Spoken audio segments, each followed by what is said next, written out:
Okay, this is a hook-lying breathing exercise. It's a great place to start for any of our breathing exercises where we're going to focus on internal rotation of the ribs, and we're just going to use our breath and our diaphragm to start getting movement through our ribs and our thoracic spine. So for this one, we want you in the hook-lying position, which is just your feet flat on the floor, about a 90-degree angle at the knees. From here, I want you to feel your ribs on the outside. Kind of place both your hands through here like this. Try to get your low back close to flat on the ground, and you should be fairly comfortable here.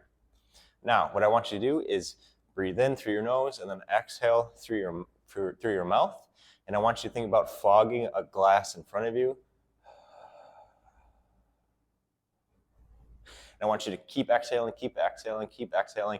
And I want you to feel your side abs start to work to actually push that air out of your mouth, especially towards the end. So you're going to actually be working fairly hard here in the core to push the very last bit of air out of your lungs, and you should feel your hands starting to approximate or get closer and closer together as your ribs actually start to close in and get closer and closer together.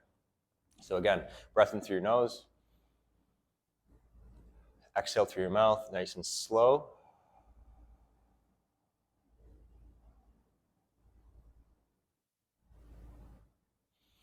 Then from here, your next inhale through your nose, I want you to maintain some of that tension that you just created in especially in the side of your abs that brought those ribs in. I want you to keep those ribs in like they were at the end of the exhale by maintaining some of that tension in your core, right? So about 40% of that tension that you had, I want you to keep that contraction and then breathe in through your nose again. And I don't want your ribs to just flare wide open like this, right? Just flaring wide open as we take a big breath.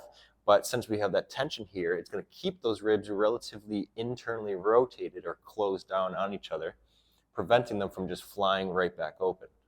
And then from here, I want us to do 5 or 6 breaths, and you'll get a decent workout in the core. Especially, I want you to focus on trying to feel the breath moving the ribs on the side inward. I want you to feel the side of your core working mostly, right? But I don't want you just clenching down or flexing or even crunching through here. I want it just to all come from your breath, right? So this is something we have to practice. So as we exhale, the exhale and the diaphragm coming down creates all that tension, and then the obliques start to work to, again, help close off that space to help push that air out. Okay, and from there, just working on maintaining that position as we breathe in. So give that a try.